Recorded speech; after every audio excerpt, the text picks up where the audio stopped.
So, does it always have to be serial killers? Does it always have to be someone that's after Kendra with a personal vengeance? Does it? Welcome to the Daily Read Book Series. I'm Christina, Kristina. This is where we read books, talk about books, no special effects, no theme music, none of that fancy smancy stuff going on here. This is book 3 of the Kendra series for the Irish Johansen. And at some point down the line, when I gather them all up, and it's going to take a while, we'll do the Eve Duncan one. That's the longer one. Eve does make a special appearance in the end of this book, considering what happens at the end of the book. It's appropriate for Eve to make an appearance in this one. But I've got me some cozies to read, so look for some cozies in the next couple of days. I'm excited to get to my cozies now. I've been trying to find something to read for like a month now. So my question is, it's always a serial killer with this chick. It's been someone the past 3 books, it's been someone she has experience with. It's someone who has a vengeance against her. And her friends come in under attack too. The guy uses her friends against her. And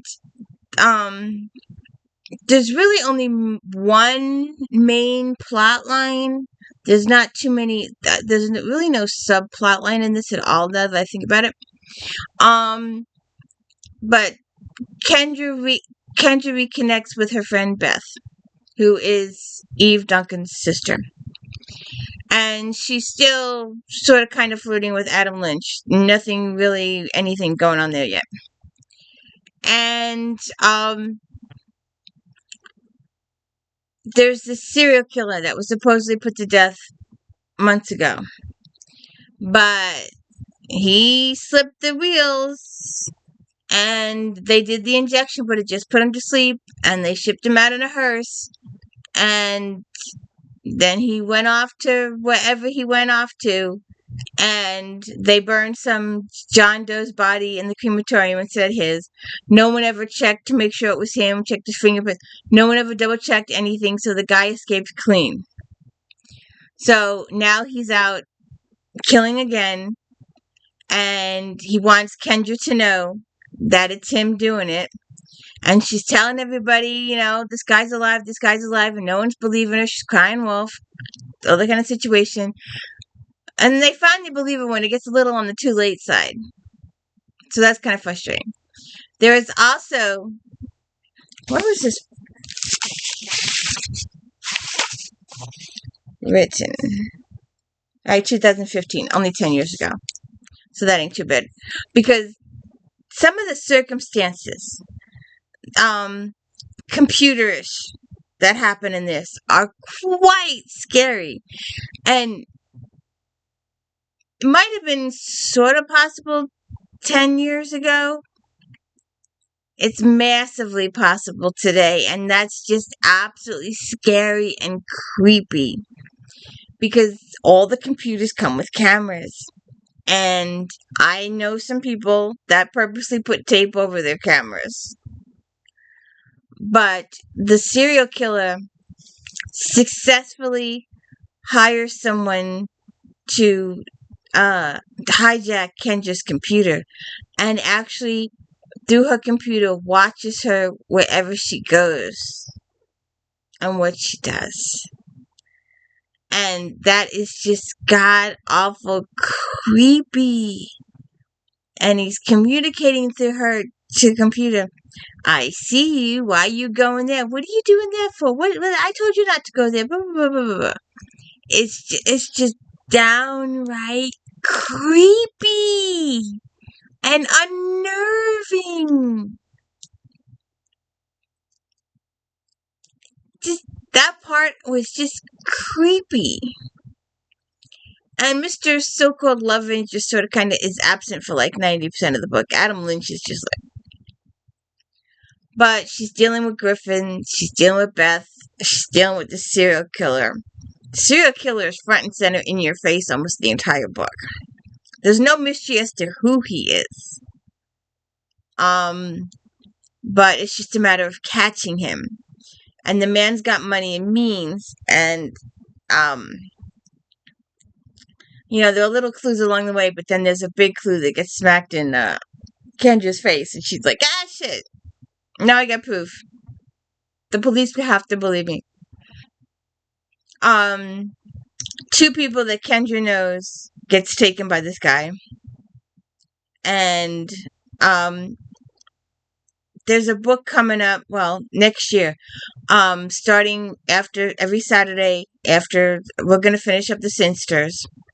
And once we finish up the Sinsters, we're going to start my comfort book, which is just J.D. Robb, Eve Dallas books. And those start in December. And I forget which, we're going to do them all of next year because there's over 60 books and we're doing it every single Saturday. There's a couple of books in the Eve Dallas series, especially this one, where this guy has taught himself and has practiced on numerous victims how to torture somebody but keep them alive for an extended period of time. And Mr. Colby does some of that in here too. Torture his victims and do minute stuff to them, but torture the crap out of them mentally and physically until he finally just kills them. And a cop gets taken and gets tortured. The serial killer runs the camera, and they're trying to trace the link in the video and all that kind of stuff, and they are not successful there. And then Beth gets taken, and the stuff done to her is unbelievable. I mean, it's believable, but it's horrific what's done to her. And then, of course, Eve Duncan shows up when Beth gets taken in a panic attack. And that's understandable, too, for the storyline that it's her sister. But that's basically your book. The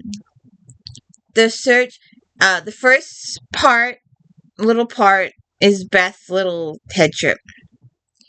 Then the second part, more major, is Kendra trying to convince everybody that the serial killer is alive.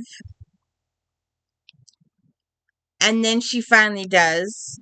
Then there's the trying to catch the serial killer. And he kills two people.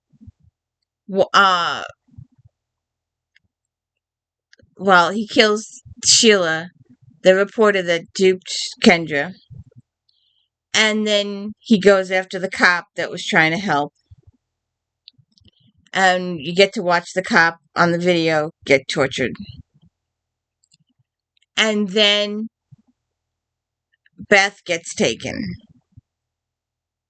And then Kendra gets taken. So you have your twisty turnies. You think it's going good there for a minute. And then the author turns around and goes, "Oh no, while you weren't looking, he got Beth. Oh, while you weren't looking, he got Kendra." So everybody's going to have post-traumatic stress syndrome, survivor's guilt, and need therapy for decades after all this. But that's your book, is trying to get the serial killer and trying to get to him. And it was nice to see Eve. I haven't seen her before, so that was good. But I still prefer my Eve Dallas. No one is better than my Eve Dallas. And the book's coming out soon. I can't wait. I'm trying to decide what to do. I have got a chunk of books. September, October, November, December, like $200 worth of books. I may just get them and put them all in the tree, which means you won't see the reviews till February. January, February. We'll see what happens. I hope you have a good day. That does not involve a serial killer.